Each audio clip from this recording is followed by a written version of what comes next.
I was in the original group, and I believe that was 1949. Again, I'm not when the studio was founded. I think it was 47. Was it If 47? Was I'm it not that early? mistaken. Uh, and at that time, Kazan and Bobby Lewis and Cheryl Crawford were running the studio.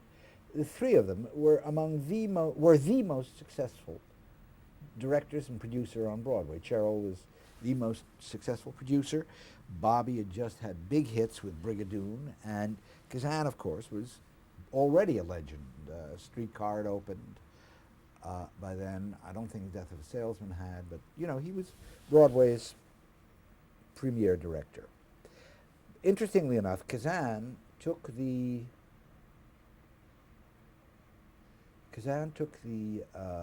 advanced class. I'm sorry, the beginners class, and Bobby Lewis took the advanced class. The advanced class was the loaded class, the one that you've heard, the legendary one where all the names were. And Did, Marlon was not there. That's mhm. not true. But Monty Clift was, and Tom Ewell, and it was heavyweight All right. division. The work going on, at least in the advanced class, seemed to me useless work.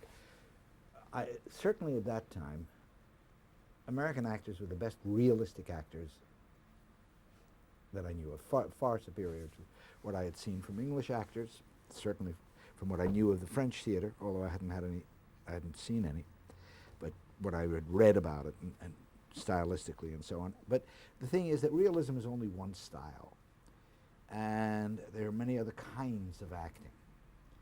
And people were, I felt, bucking for jobs. I remember David Wayne and Tom Ewell came in with a scene from Of Mice and Men that they performed, and they had had that play out on tour. They had toured in the place. What was the point of bringing it in to what should have been a workshop, self-improving situation? At any rate, I voiced these concerns. I was working on Ostrovsky and just trying to stretch as an actor. At any rate, after the first 3 months, I think, 13 of us were let go, and I was one of them. It was a devastating experience because Bobby Lewis had been a great friend during my whole growing up. He had directed My Heart's in the Highlands, which was one of my big successes in the theater as a kid actor. And he was responsible for my going away with the group theater as a child for the summer. They used to go away together for the summer to study, and that was tremendously exciting experience for me. And it was an enormous shock, and as always, when these kinds of shocks happen, you're going to react in one of two ways. It's either going to collapse you or it's going to drive you on to do something else. And so I took the other 12 people who had been let out of the studio, plus another 20, 30 actors that I knew. We were 40 in total, and made my own workshop called the Actors Workshop. The object of that was not to form a permanent company or anything like that. It was strictly for study. And what the process was, the process consisted of the following. It was a 3-year program, and I wanted to investigate different styles of acting. So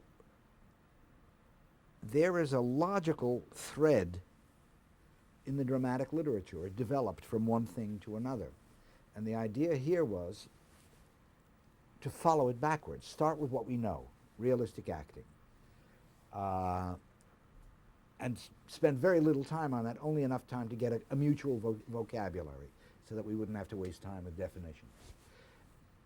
So we went from modern playwrights, we just spent a couple of weeks on that, right back to Ibsen and Chekhov and Strindberg, the founders of realistic drama.